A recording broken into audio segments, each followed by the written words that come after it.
Assalamualaikum warahmatullahi wabarakatuh. Perkenalkan, nama saya Alvina Yulianti dari kelas 1C Prodi S1 Akuntansi. Tujuan saya membuat video ini untuk memenuhi tugas dari mata kuliah pengantar literasi digital yang diampu oleh Bapak Ade Andre Hendriadi. Baik, di sini yang pertama saya akan menyampaikan materi tentang basis data atau database. Database adalah beberapa informasi data yang saling berhubungan yang disimpan secara sistematik pada suatu komputer atau laptop yang dapat diolah dengan suatu software sehingga mendapatkan suatu informasi. Database atau sering disebut dengan basis data ini dipergunakan oleh user sesuai dengan tugas dan fungsinya masing-masing data. Dalam database, kita sering mendengar kata DBMS atau Database Management System yang dapat diartikan sebagai sebuah proses memasukkan serta dari dan ke suatu media. Berikut ini pengertian database menurut para ahli. Yang pertama, menurut Kristanto 2004-10, basis data atau database didefinisikan sebagai kumpulan data yang disatukan di dalam suatu organisasi. Basis data merupakan susunan atau kumpulan data operasional lengkap dari suatu organisasi atau perusahaan yang diorganisir atau dikelola dan disimpan secara terintegrasi dengan menggunakan metode tertentu, yaitu menggunakan komputer sehingga mampu menyediakan informasi yang optimal sesuai yang dibutuhkan pemakai. Yang kedua, menurut Gordon C. Everest, database adalah koleksi atau kumpulan data yang mekanis, terbagi, terdefinisi secara formal dan dikontrol terpusat pada organisasi.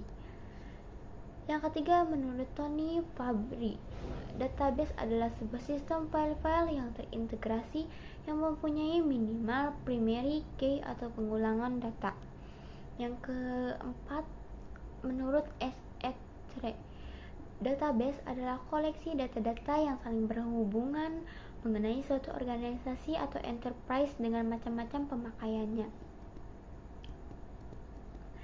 Dari pengertian yang telah disebutkan, dapat diambil kesimpulan bahwa basis data atau database merupakan kumpulan data yang saling berhubungan satu dengan yang lainnya, tersimpan atau disimpan dalam komputer dan digunakan perangkat lunak untuk memanipulasinya. Basis data juga merupakan sistem penyusunan dan pengelolaan record dengan menggunakan komputer dengan tujuan untuk menyimpan atau merekam serta memelihara data operasional lengkap sebuah organisasi atau perusahaan sehingga mampu menyediakan informasi yang diperlukan pemakai untuk kepentingan proses pengambilan keputusan. Pengertian DBMS menurut Kadir, DBMS adalah suatu program komputer yang digunakan untuk memasukkan, mengubah, menghapus, memanipulasi, dan memperoleh data atau informasi dengan praktis dan efisien. Yang kedua, ada tujuan dan manfaat basis data. Tujuan utama dalam pengelolaan basis data adalah agar kita dapat memperoleh data yang kita cari dengan mudah dan cepat menurut Fatansyah tahun 1999. Pemanfaatan basis data dilakukan dengan tujuan yaitu yang pertama, kecepatan dan kemudahan atau speed. Pemanfaatan database memungkinkan kita untuk dapat menyimpan data atau melakukan perubahan atau manipulasi dan menampilkan kembali data tersebut dengan cepat dan mudah daripada kita menyimpan data secara manual. Yang kedua, efisien ruang penyimpanan atau space. Dengan database, penggunaan ruang penyimpanan data dapat dilakukan karena kita dapat melakukan penekanan jumlah pengulangan data dengan menerapkan sejumlah pengkodean. Yang ketiga, ada keakuratan atau accuracy. Pemanfaatan pengkodean atau pembentukan relasi antar data dengan penerapan aturan atau batasan tipe data dapat diterapkan dalam database yang berguna untuk menentukan ketidakaturan dan ketidakakuratan pemasukan atau penyimpanan. Keamanan atau security. Dalam sejumlah sistem atau aplikasi, pengelolaan database tidak menerapkan aspek keamanan dalam penggunaan database. Tetapi untuk sistem yang besar dan serius, aspek keamanan juga dapat diterapkan. Dengan begitu, kita juga dapat menentukan siapa yang boleh menggunakan database dan menentukan jenis operasi apa saja yang boleh dilakukan. Selanjutnya, terpelihara keselarasan data atau konsisten. Apabila ada perubahan data pada aplikasi yang berbeda, maka secara otomatis perubahan itu berlaku untuk keseluruhan. Selanjutnya, data dapat dipakai secara bersama atau share. Data dapat dipakai secara bersama-sama oleh beberapa program aplikasi secara online pada saat bersamaan. Selanjutnya, dapat diterapkan standarisasi atau standardization. Dengan adanya pengontrolan yang terpusat, maka database dapat menerapkan standarisasi data yang disimpan sehingga memudahkan pemakaian, pengiriman maupun pertukaran data. Selanjutnya ada keunggulan dan kerugian dari database. Keunggulan pemakaian basis data. Yang pertama, terkontrolnya perangkap data. Yang kedua, terpeliharanya keselarasan data. Apabila ada perubahan data pada aplikasi yang berbeda, maka secara otomatis perubahan itu berlaku untuk keseluruhan. Yang ketiga, data dapat dipakai secara bersamaan atau multiple user. Yang keempat, keamanan data terjamin. Yang kelima, terpeliharanya integritas data. Yang keenam, terpeliharanya keseimbangan atau ketersediaan data dari berbagai macam kebutuhan data yang berbeda dalam setiap aplikasi. Kerugian pemakaian basis data. Yang pertama, storage atau tempat penyimpanan data yang digunakan besar. Yang kedua, dibutuhkan tenaga yang terampil dalam mengelola data. Yang ketiga, perangkat lunaknya mahal. Yang keempat, kerusakan pada sistem basis data mempengaruhi departemen lain yang terkait. Komponen-komponen sistem basis data. Komponennya terdiri dari 6, yaitu yang pertama, hardware. Biasanya berupa perangkat komputer standar, media penyimpanan sekunder, dan media komunikasi untuk komunikasi untuk sistem jaringan seperti prosesor, memori, hard disk. Komponen inilah yang melakukan pemrosesan dan juga untuk menyimpan basis data. Yang kedua, operating system, yakni merupakan perangkat lunak yang memfungsikan mengendalikan seluruh sumber daya dan melakukan operasi dasar dan sistem komputer. Harus sesuai dengan DBMS yang digunakan. Yang ketiga, database, yaitu basis data yang mewakili sistem tertentu untuk dikelola. Sebuah sistem basis data bisa terdiri dari lebih dari satu basis data. Yang keempat, DBMS atau Database Management System, perangkat lunak yang digunakan untuk mengelola basis data. Contoh kelas sederhananya DBase, Foxbase, Airbase, MS, Access, FS, Foxpro, Borland Paradox. Contoh kelas kompleksnya Borland Interbase, MS, SQL Server, Oracle Informix, dan Sybase. Yang kelima ada user atau penggunaan sistem basis data, orang-orang yang berinteraksi dengan sistem data, mulai dari yang merancang sampai yang menggunakan di tingkat akhir. Yang keenam ada optional software, perangkat lunak pelengkap yang mendukung bersifat operasional.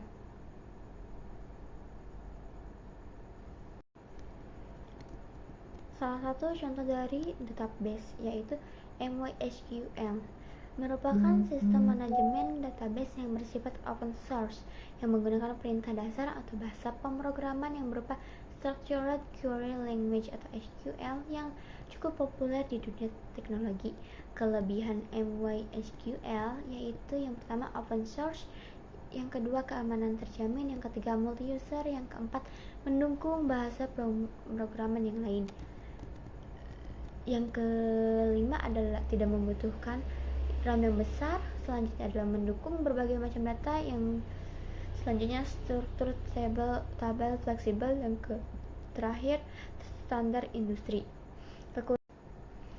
Selanjutnya ada kekurangan MySQL, yaitu yang pertama kurang cocok untuk aplikasi game dan mobile, yang kedua masih sulit untuk mengelola database yang besar, dan yang terakhir kurang bagus dari segi technical support. Baik, di sini saya akan memaparkan materi selanjutnya, yaitu sistem informasi akuntansi. Pengertian sistem informasi. Sistem informasi merupakan kombinasi dari teknologi informasi serta aktivitas dari orang-orang yang menggunakan teknologi tersebut guna mendukung operasi serta manajemen. Apabila diartikan secara luas, istilah dari sistem informasi sering digunakan untuk merujuk pada interaksi yang terjadi di antara orang, proses algoritmik, teknologi, serta data. Adapun pengertian sistem informasi menurut para ahli, yaitu yang pertama, pengertian sistem informasi menurut John F. Nice. John F. Nice menjelaskan bahwa pengertian sistem informasi adalah kombinasi dari manusia, fasilitas ataupun teknologi, media, prosedur, serta pengendalian yang memiliki maksud untuk menata jaringan komunikasi yang penting, proses maupun transaksi secara rutin, membantu manajemen serta pemakai intern maupun ekstern, dan menyediakan dasar dari pengambilan keputusan yang tepat. Yang kedua, menurut Robert A. Leach, pengertian sistem informasi menurut Robert A. Leach merupakan suatu sistem yang ada di dalam suatu organisasi yang dapat mempertemukan kebutuhan pengolahan transaksi harian, mendukung operasi yang bersifat manajerial serta kegiatan strategi dari suatu organisasi, dan menyediakan pihak luar tertentu dengan laporan yang diperlukan. Yang ketiga, menurut Henry Lucas mengemukakan pendapat bahwa pengertian sistem informasi adalah suatu kegiatan dari prosedur yang diorganisasikan, dan jika dieksekusi maka akan menyediakan informasi guna mendukung pengambilan keputusan serta pengendalian yang ada di dalam. Yang keempat, Alter.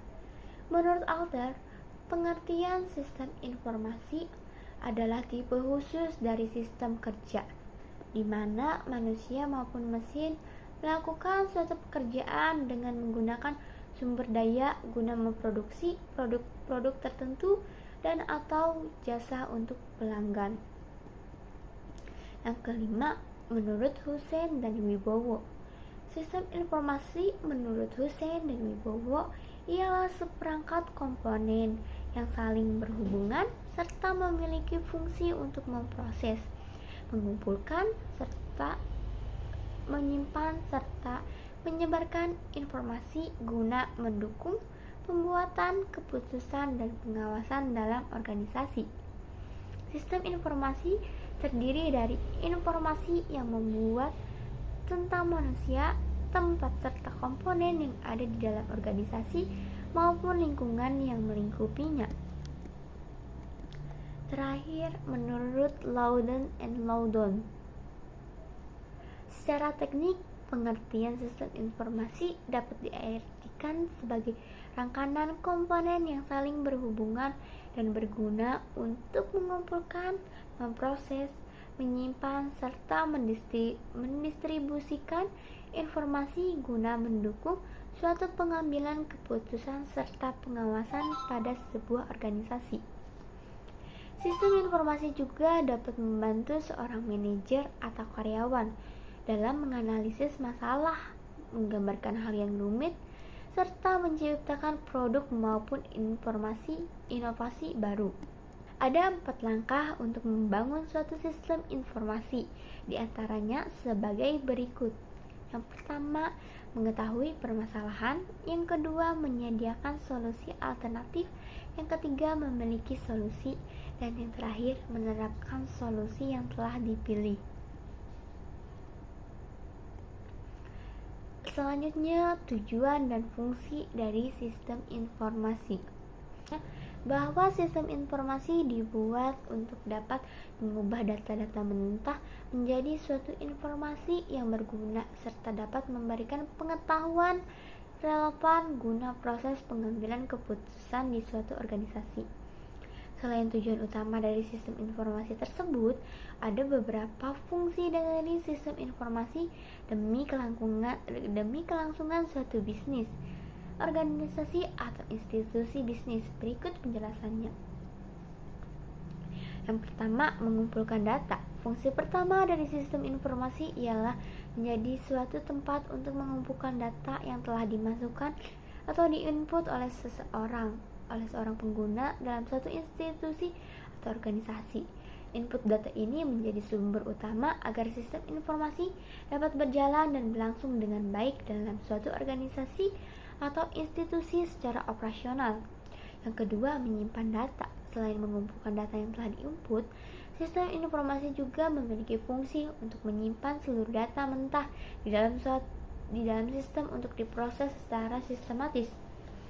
Penyimpanan data yang ada pada sistem informasi berlaku bagi seluruh data, baik data yang relevan atau tidak.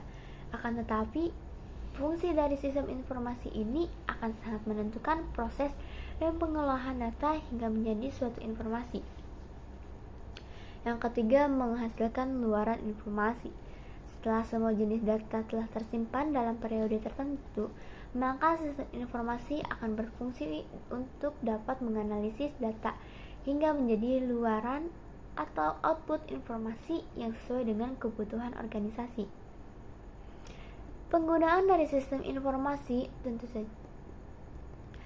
Selain ketiga fungsi dari sistem informasi yang telah dijelaskan di atas, ada pula beberapa fungsi lain dari sistem informasi, diantaranya sebagai berikut. Yang pertama, mampu menjadi tingkat ketersediaan, kualitas, serta pengalaman dalam pengelolaan sistem informasi dengan logis dan kritis. Yang kedua, dapat meningkatkan produktivitas kerja yang ada pada keseluruhan stakeholders. Yang ketiga, dapat menganalisis serta meminimalisir terjadi suatu kerugian dari sisi ekonomi. Yang ketiga, memberi aksesibilitas yang baik bagi pengguna. Yang selanjutnya, mampu mencapai tujuan perusahaan, organisasi, atau institusi dengan cepat sesuai dengan dukungan data yang dapat dipertanggungjawabkan. Dan yang terakhir, mampu mengontrol aliran informasi serta menerima umpan balik.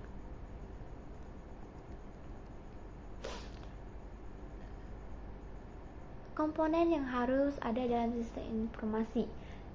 Yang pertama, ada perangkat keras komputer. Komponen utama dari sistem informasi ialah adanya perangkat keras berupa komputer serta perangkat kabel lainnya. Pada umumnya, komponen perangkat keras komputer ini dibangun dengan sistem komputer yang terdistribusi dengan server pemrosesan paralel. Keberadaan dari server pemroses paralel yang kuat di dalam sistem informasi mampu menjangkau integritas sistem komputer di dalam suatu organisasi atau institusi. Hal tersebut nanti akan berperan dengan otomatis guna memproses input data dari komputer pengguna menuju server utama. Yang kedua, perangkat lunak komputer. Komponen kedua pada sistem informasi adalah perangkat lunak. Perangkat lunak atau aplikasi berfungsi untuk menjalankan pemrosesan dengan otomatis. Sistem utama dari sistem informasi berasal dari pengembangan perangkat lunak atau aplikasi tersebut. Pada umumnya, perangkat lunak dalam sistem informasi terbagi-bagi untuk sistem maupun aplikasi. Perangkat lunak yang ada di dalam komputer informasi memiliki tugas untuk mengelola perangkat keras dan program serta sumber daya sistem yang lain dan menjadi penyedia sarana untuk pengguna agar dapat mengontrol penggunaan grafis.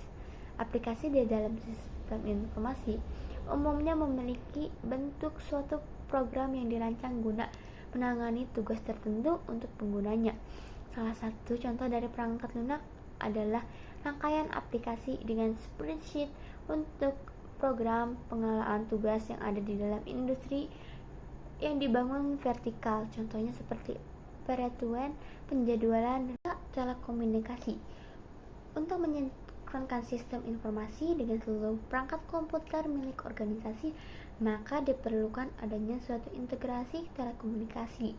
Pada umumnya, komponen ini berupa kabel atau portable, seperti koneksi dan internet lokal area atau LIN, sensor identifikasi frekuensi radio, serta beberapa perangkat guna melacak proses produksi atau operasional organisasi. Sistem informasi diperlukan komponen telekomunikasi dikarenakan sifatnya yang mengumpulkan banyak data serta mengelolanya menjadi informasi. Informasi tersebut nantinya dapat diakses kembali secara integrasi oleh seluruh pengguna dari suatu organisasi. Oleh sebab itu, adanya jaringan eksklusif seperti internet mampu menunjang kinerja dari sistem informasi serta memperkuat sistem keamanan dari pihak eksternal organisasi tersebut. Yang keempat, basis data serta penyimpanan. Komponen selanjutnya dari sistem informasi adalah basis data dan penyimpanan. Sistem informasi memerlukan basis data serta ruang penyimpanan guna membuat sistem informasi dapat bekerja dengan baik. Apabila sistem informasi tidak memiliki basis data serta ruangan penyimpanan yang cukup atau baik, informasi yang dihasilkan tidak akan maksimal dan terbatas. Oleh karena itu, keberadaan basis data adalah kumpulan data yang saling terkait serta teratur dalam berbagai kriteria, sehingga komponen ini penting untuk sistem informasi agar dapat berjalan dengan baik. Basis data dapat dicontohkan dari catatan karyawan yang ada pada suatu institusi atau organisasi. Contoh lainnya adalah katalog produk yang pernah ada di suatu perusahaan. Database atau basis data dapat digunakan guna mendukung operasional serta fungsi manajemen dari suatu institusi dari waktu ke waktu. Dengan adanya database tersebut, basis data dapat digunakan untuk proses evaluasi atas informasi terbaru dengan data yang sebelumnya telah ada. Yang kelima, sumber daya manusia dan prosedur. Beberapa sistem informasi digunakan oleh institusi untuk proses otomatisasi produksi maupun operasional dengan basis data yang cukup kuat. Agar dapat berjalan dengan baik, pemrosesan data memerlukan sumber daya manusia yang baik sebagai personel teknis untuk mengelola sistem informasi. Seluruh pekerja di dalam suatu organisasi harus dilatih guna memanfaatkan sistem informasi dengan maksimal. Hal ini bertujuan agar operasional organisasi dapat berjalan dengan efisien serta lebih cepat. Oleh sebab itu, diperlukan adanya prosedur penggunaan maupun operasi sistem informasi oleh pengguna dalam jumlah banyak. Selain itu, diperlukan pula pemeliharaan sistem informasi yang bertujuan untuk memproses otomatisasi jadwal pengkajian, manajemen surat, produksi, atau lain-lain. Contoh dari sistem informasi akuntansi. Yang pertama, Accurate Accounting Software adalah sistem akuntansi yang dirancang sebagai software akuntansi yang user-friendly atau mudah digunakan dengan kemampuan untuk mengelola pencatatan transaksi keuangan secara tepat dan akurat, yang menyediakan fitur perpajakan dan telah disesuaikan dengan aturan perpajakan di Indonesia dengan harga lisensi yang relatif murah dibandingkan dengan software akuntansi lainnya yang setara kelasnya di Indonesia. Yang kedua ada Mind Your Own Business atau MYOB, yaitu suatu program aplikasi komputer akuntansi untuk mencatat kegiatan atau transaksi untuk menyelesaikan pekerjaan pembukaan secara otomatis, lengkap, dan akurat. Baik, di sini saya akan memaparkan materi tentang Artificial Intelligence atau AI. Pengertian dari Artificial Intelligence atau AI. Kecerdasan buatan atau Artificial Intelligence merupakan bidang ilmu komputer yang mencakup cara manusia mengetahui, memahami, memprediksi, dan melakukan manipulasi terhadap hal-hal yang lebih besar dan lebih rumit dari yang pernah ada, menurut Budiarto dan Suhartono. Secara bahasa, kata intelligence berasal dari latih intelligio, yang berarti saya paham. Jadi dasar dari intelligence adalah kemampuan memahami dan melakukan aksi. Sedangkan dalam bahasa lain, kecerdasan buatan berasal dari bahasa Inggris dari kata artificial yang berarti sesuatu yang dibuat atau diproduksi oleh manusia yang terjadi secara alami. Khususnya buatan tiruan sesuai dengan alami. Sedangkan kata intelligence yang berarti kemampuan untuk memperoleh dan menerapkan pengetahuan dan keterampilan. English Oxford Living Dictionaries 2018. Menurut Winson, Artificial Intelligence atau AI adalah studi tentang perhitungan komputer yang memungkinkan untuk memahami, beralasan, dan bertindak.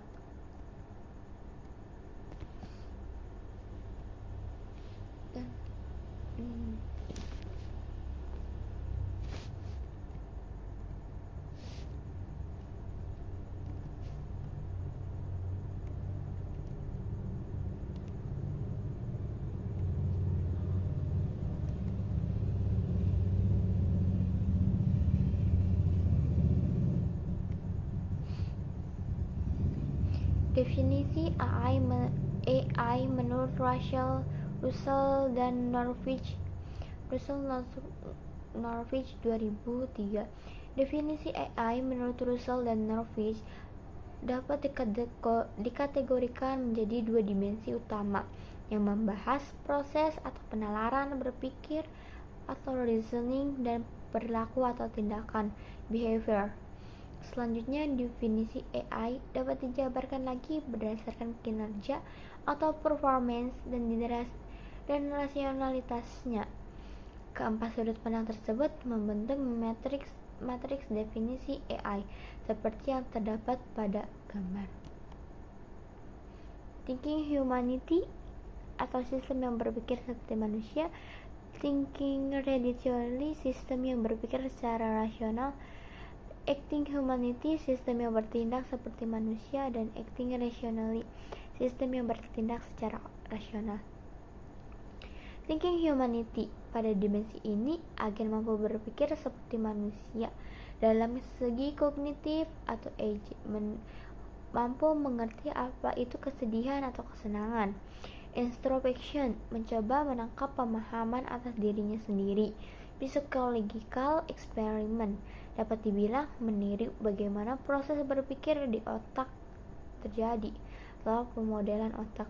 Yang kedua, thinking rationally. Pada dimensi ini, agen mampu berpikir secara rasional, sederhananya sesuai dengan konsep logika matematika, silogisme atau Aristoteles, pola-pola untuk struktur argumen yang selalu memberikan kesimpulan yang benar dari premis yang benar. Thinking humanity lebih cenderung pada pemodelan kognitif secara umum, sementara dimensi thinking rationally cenderung pada pemodelan proses berpikir dengan prinsip optimasi apa yang harus dilakukan agar hasil optimal. Yang ketiga, acting humanity. Pada dimensi ini, agen mampu bertindak dan berinteraksi layaknya seperti manusia.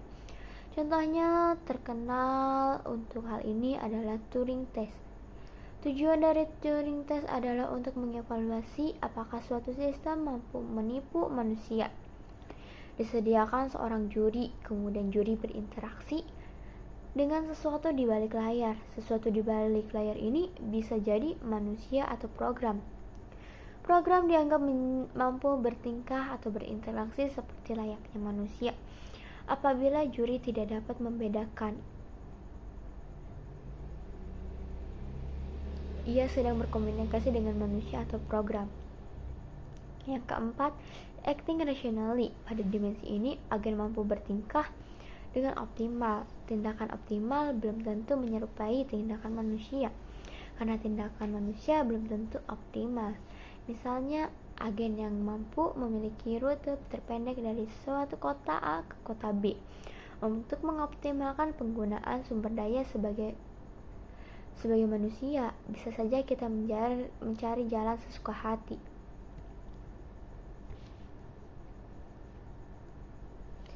Sejarah AI. Kecerdasan buatan atau Artificial Intelligence atau disingkat AI bermula dari kemunculan komputer sekitar tahun 1940-an. Namun pada masa sekarang perhatian difokuskan pada kemampuan komputer untuk mengerjakan sesuatu yang dapat dilakukan oleh manusia. Dengan kata lain, komputer tersebut dapat meniru kemampuan kecerdasan dan perilaku manusia. McMulloch dan Pitts pada tahun 1943 mengusulkan model matematis bernama perseptron dan neuron di dalam otak. Mereka juga menunjukkan bagaimana neuron menjadi aktif seperti saklar on-off. Neuron tersebut mampu belajar dan memberikan aksi berbeda waktu dari inputan yang diberikan. Sumbangan terbesar di bidang artificial intelligence diawali oleh tulisan Alan Turing pada tahun 1950 yang mencoba menjawab pertanyaan, dapatkah komputer berpikir dengan menciptakan Turing Machine.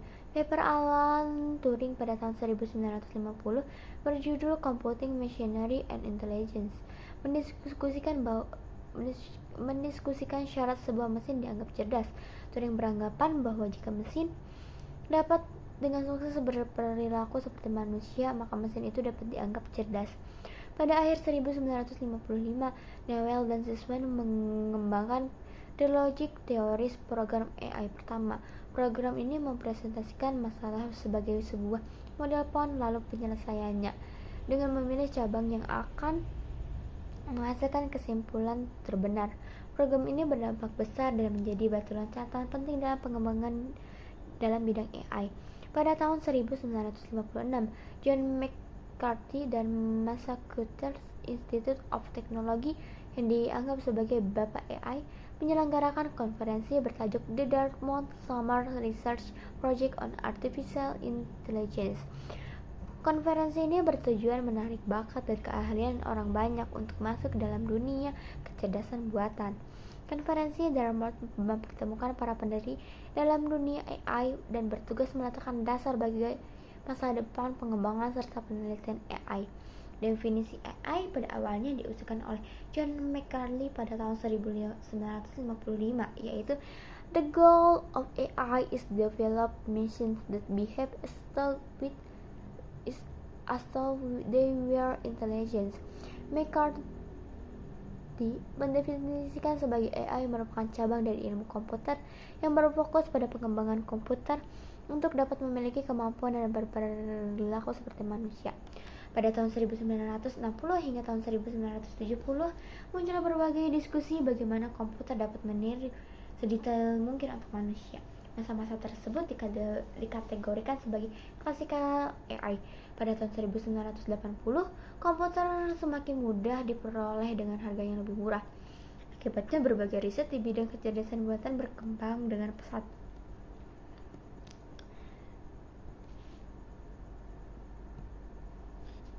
Jenis-jenis AI.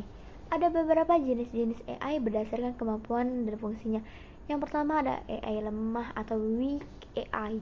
AI yang hanya memiliki kemampuan terbatas untuk melakukan tugas tertentu seperti asisten virtual seperti Siri atau Google Assistant. Yang kedua, AI kuat atau strong AI. AI yang memiliki kemampuan yang mendekati atau setara dengan kecerdasan manusia. Saat ini masih dalam tahap pengembangan. AI narrow atau AI sempit yang dirancang untuk menyelesaikan tugas-tugas spesifik seperti bermain catur atau mengenali wajah dalam foto. Yang keempat, AI broad atau AI luas. AI yang dirancang untuk melakukan berbagai tugas dan belajar dari pengalaman seperti mobil otonom. Kegunaan AI telah menciptakan dampak besar dalam banyak aspek kehidupan termasuk yang pertama, kesehatan, diagnosis medis yang lebih akurat dan pengembangan obat lebih cepat. Yang kedua, transportasi, mobil otonom yang berpotensi dan mengurangi kecelakaan lalu lintas dan kemacetan. Yang ketiga, keuangan, analisis data yang canggih untuk prediksi pasar dan deteksi kecurangan. Yang keempat, industri manufaktur, pengoptimalan proses produksi dan pemeliharaan peralatan. Yang kelima, hiburan, rekomendasi tontonan yang disesuaikan dan pembuatan efek visual yang realistis. Kelebihan AI. Yang pertama, kemampuan analitik. AI mampu menganalisis data dengan cepat dan akurat, bahkan dalam jumlah yang sangat besar. Hal ini memungkinkan pengambilan keputusan yang lebih baik dan prediksi yang lebih akurat. Yang kedua, efisiensi tinggi. Dengan kecepatan pemrosesan yang tinggi, AI dapat menyelesaikan tugas-tugas dengan cepat dan akurat. Hal ini membantu menghemat waktu dan biaya dalam banyak bidang, seperti manufaktur, perbankan, dan logistik. Yang ketiga, pembelajaran mandiri. AI mampu belajar dari data yang ada dan meningkatkan kinerjanya seiring waktu. Dengan demikian, sistem AI dapat terus berkembang dan menjadi lebih cerdas seiring berjalannya waktu.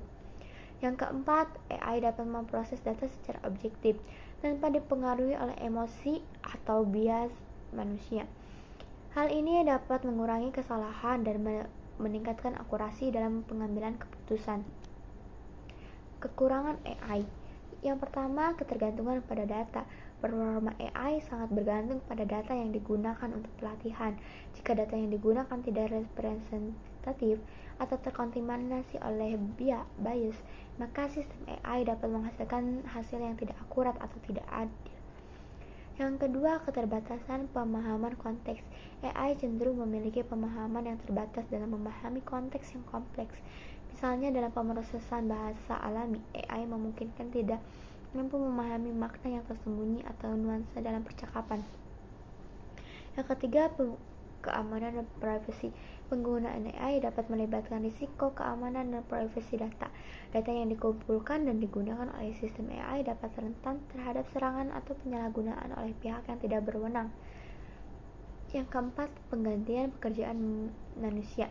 Kemampuan AI untuk mengontaminasi tugas-tugas dapat mengancam pekerjaan manusia. Pekerjaan yang sederhana sudah berulang dapat digantikan oleh sistem AI, sehingga mempengaruhi lapangan pekerjaan tertentu. Manfaat untuk berbagai bidang. AI telah memberikan manfaat luar biasa dalam berbagai bidang.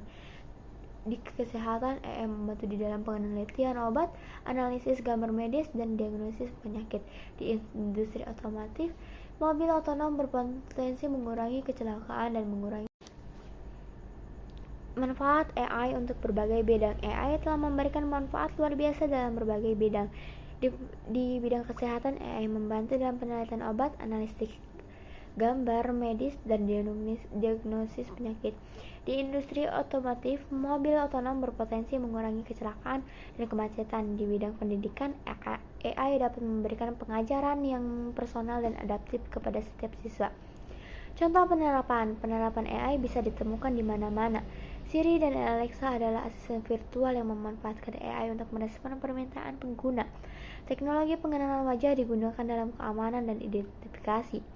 Mobil otonom dari Tesla mengandalkan AI untuk mengemudi tanpa campur tangan manusia. Kesimpulannya, AI telah membuka pintu menuju masa depan yang lebih canggih dan inovatif. Teknologi ini terus berkembang dan memiliki potensi untuk merubah cara kita hidup dan bekerja secara fundamental. Dengan pemahaman yang lebih baik tentang AI, kita dapat lebih siap menghadapi tantangan dan peluang yang didirikannya. Baik, di sini saya akan memaparkan materi tentang Big Data. Big Data adalah istilah yang digunakan untuk menggambarkan kumpulan data yang sangat besar dan kompleks yang terlalu banyak untuk dianalisis dan diproses menggunakan teknik dan metode yang tradisional. Istilah ini mencakup berbagai jenis data, termasuk data terstruktur dan tidak terstruktur, serta data yang dihasilkan dari berbagai sumber seperti media sosial, sensor, perangkat seluler, file log, dan server web. Karena volume, variasi, dan kecepatan data terus meningkat dengan kecepatan eksponensial, pendekatan manajemen dan pemrosesan data tradisional tidak lagi memadai. Hal ini memunculkan konsep Big Data yang membutuhkan teknologi dan teknik baru untuk menangani dan mendapatkan wawasan dari informasi yang sangat banyak. Apakah Big Data itu penting? Semua data saat ini penting. Mengutip dari TechTarget, perusahaan-perusahaan menggunakan Big Data dalam sistem mereka untuk meningkatkan operasi, memberikan layanan pelanggan yang lebih baik, membuat kampanye pemasaran yang dipersonalisasi dan melakukan tindakan lain yang pada akhirnya dapat meningkatkan pendapatan dan keuntungan. Bisnis yang menggunakannya secara efektif memiliki potensi keunggulan kompetitif dibandingkan yang tidak, karena mereka dapat membuat keputusan bisnis yang lebih cepat dan lebih terinformasi. Big data juga digunakan untuk menyelamatkan orang-orang loh. Data ini dapat dimanfaatkan oleh para peneliti medis untuk mengidentifikasi tanda-tanda penyakit dan faktor risiko, serta oleh para dokter untuk membantu mendiagnosis penyakit dan kondisi medis pasien. Selain itu, kombinasi data dari catatan kesehatan elektronik, situs media sosial, web, dan sumber lainnya memberikan informasi terkini kepada organisasi perawatan kesehatan dan lembaga pemerintah mengenai ancaman atau wabah penyakit menular. Contoh penerapan Big Data. Mengutip dari Forbes, Big Data memberikan kesempatan kepada institusi akademik untuk mengintegrasikan platform dan aplikasi penting yang sering digunakan untuk mengelola berbagai aspek pekerjaan. Hal ini memungkinkan mereka untuk meningkatkan efisiensi dan pada akhirnya mengurangi biaya secara signifikan. Teknologi itu sendiri mengubah cara kita menganalisis informasi dan membuat keputusan di berbagai bidang seperti kinerja akademik, efektivitas teknologi, fakultas, dan interaksi organisasi. Hal ini memungkinkan siswa untuk membangun lintasan pendidikan individu dengan cara baru, serta menilai kualitas dan memilih cara belajar yang dapat diterima. Contoh perihal kinerja akademik, dosen dan petinggi kampus bisa menggunakan Big Data dalam penelitian tentang pencapaian mahasiswa dan mengidentifikasi peluang potensial untuk partisipasi yang lebih mendalam dalam proses. Misalnya, mereka dapat menganalisis tingkat putus sekolah, jumlah pendaftaran, dan tingkat pencapaian mahasiswa untuk mengoptimalkan kurikulum. Karakteristik Big Data yang pertama, volume. Pertama, volume menggambarkan bahwa Big Data memiliki volume yang sangat besar, seringkali melebihi kapasitas penyimpanan yang dapat diatasi oleh sistem konvensional. Ini memerlukan infrastruktur dan teknologi yang kuat untuk menyimpan, mengelola, dan mengakses Big Data ini dengan efisien. Big Data memiliki volume yang sangat besar, seringkali melebihi kapasitas penyimpanan yang dapat diatasi oleh sistem konvensional. Yang kedua, variety. Kedua variety yang berarti Big Data mencakup berbagai jenis data termasuk teks, gambar, audio, dan data lainnya. Menunjukkan bahwa Big Data mencakup berbagai jenis data termasuk teks dari media sosial, gambar dari kamera pengawas, data dari sensor dan perangkat atau IoT atau Internet of Things, dan masih banyak lagi. Keanekaragaman jenis data ini menambah kompleksitas dalam pemrosesan dan analisis data. Velocity. Ketiga, velocity mengacu pada kenyataan bahwa Big Data dihasilkan dengan cepat dari berbagai sumber. Data dapat terus-menerus mengalir dalam jumlah yang besar, memerlukan kemampuan untuk memproses dan menganalisis data secara real time. Ini sangat penting dalam konteks seperti analisis keamanan jaringan, prediksi cuaca, atau pemantauan performa sistem. Big Data dihasilkan dengan cepat dari berbagai sumber sehingga memerlukan kemampuan untuk memproses dan menganalisis data secara real time. Jenis Big Data. Yang pertama, structured data atau data terstruktur. Pertama adalah jenis structured data. Jenis data ini memiliki format yang terorganisir dengan baik seperti dalam database relasional, spreadsheet, atau tabel yang dapat dengan mudah diolah dan dianalisis. Contoh structured data dapat mencakup informasi seperti data pelanggan dalam basis data CRM atau catatan transaksi keuangan dalam sistem akuntansi perusahaan. Keuntungan utama dari structured data adalah kemudahan dan pengolahan analisis dan pencarian informasi yang dapat diekstraksi dari mereka. Yang kedua, struktur data. Seperti namanya, jenis data ini tidak memiliki format yang struktur seperti teks bebas, gambar, dan video. Analisis data ini bisa lebih rumit. Unstructured data yang merupakan jenis data kedua tidak memiliki format yang terstruktur. Ini termasuk dalam bentuk teks bebas, gambar, video, audio, dan banyak lagi. Analisis data ini tidak terstruktur bisa. Yang ketiga, semi struktur data atau data semi terstruktur. Selanjutnya terdapat jenis semi struktur data. Ini berada di antara data struktur dan data tidak struktur. Contohnya adalah data dalam format XML atau JSON. Keunggulan dari data semi terstruktur adalah kemampuannya untuk menggabungkan elemen data terstruktur dan tidak terstruktur. Fungsi Big Data. Yang pertama adalah analisis. Salah satu fungsi utama Big Data adalah analisis. Kemampuannya untuk menganalisis data dengan skala yang besar dan kompleks. Dengan mengidentifikasi pola, tren, dan wawasan yang tersembunyi dalam data, organisasi dapat membuat keputusan yang lebih cerdas dan strategis. Analisis data ini membantu dalam mengungkapkan informasi berharga yang mungkin tidak terlihat pada pandangan pertama, seperti preferensi pelanggan, pola pembelian, atau tingkat efisiensi operasional.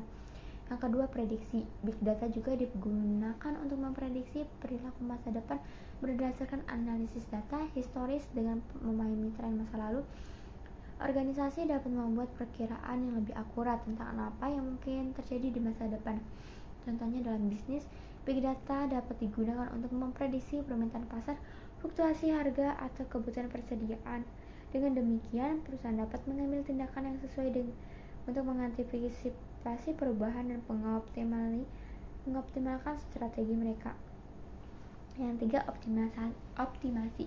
Big Data memberikan kesempatan untuk meningkatkan efisiensi operasional dan menghemat biaya. Dengan memanfaatkan data untuk memahami bagaimana operasi perusahaan berjalan, organisasi dapat mengidentifikasi area-area di mana perbaikan dapat dilakukan. Contohnya, Big Data dapat digunakan dalam manufaktur untuk mengoptimalkan rantai pasokan, mengurangi limbah, atau meningkatkan penggunaan sumber daya. Ini tidak hanya menghasilkan penghematan biaya, tetapi juga meningkatkan daya saing perusahaan. Contoh penggunaan Big Data. Yang pertama, e-commerce. Perusahaan e-commerce seperti Amazon, Shopee, dan Tokopedia menggunakan jaringan Big Data untuk menganalisis perilaku pembeli, mengidentifikasi tren belanja, dan memberikan rekomendasi produk yang lebih personal kepada pelanggan. Hal ini membantu meningkatkan konversi penjualan dan loyalitas pelanggan. Yang kedua, kesehatan. Dalam dunia kesehatan, Big Data digunakan untuk menganalisis rekam medis pasien, data sensor medis, dan informasi genetik. Ini membantu dalam pengembangan diagnosis yang lebih akurat, pengembangan obat, serta manajemen dan perencanaan layanan kesehatan yang lebih efisien. Yang ketiga, keuangan. Industri keuangan juga menggunakan Big Data untuk mendeteksi kecurangan, manajemen risiko, dan analisis pasar. Institusi keuangan dapat memanfaatkan data transaksi untuk mengidentifikasi aktivitas mencurigakan dan mengambil tindakan yang sesuai. Yang keempat, pendidikan. Big Data digunakan di sektor pendidikan untuk mengidentifikasi pola perilaku siswa dan meningkatkan pengalaman belajar. Analisis data dapat membantu pengembangan kurikulum yang lebih efektif dan personalisasi. Baik, di sini saya akan memaparkan pemrograman bahasa C.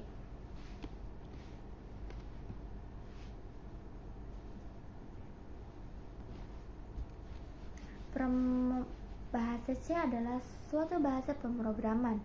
Bahasa C termasuk sebagai bahasa pemrograman tingkat menengah.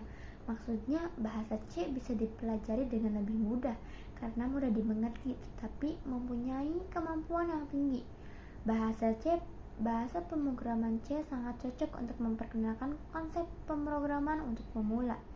Dalam artian, pemula yang belum pernah mencoba coding. Usia bahasa pemrograman C memang sudah tua, namun masih banyak orang yang menggunakannya hingga saat ini.